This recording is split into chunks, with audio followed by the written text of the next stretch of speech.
Hi guys, today I'm going to show you how to do an easy 1-minute messy bun hairstyle. Start by putting the hair into a mid-height ponytail. This can be done on curly or straight hair. On the last turn of the elastic band, only pull it about halfway through to create a large loop. Then I'm going to apply some texture spray over that loop. I'll pop everything I use in the description below. Now pop your fingers inside the loop and push it forward so it touches the head, and then just roughly secure it with a few bobby pins. Split your tail ends in half, and I'm going to pop a couple of fingers under the elastic on the right hand side. Pass the tail ends from the left hand side to your fingers and pull them all the way through the elastic band. Then simply loosen by pinching and pulling that new loop.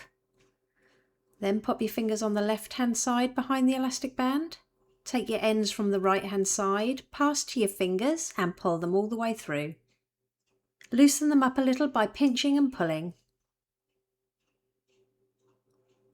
And it really is that easy. Here's the finished look. If you liked it, please give it a thumbs up and don't forget to subscribe for more tutorials.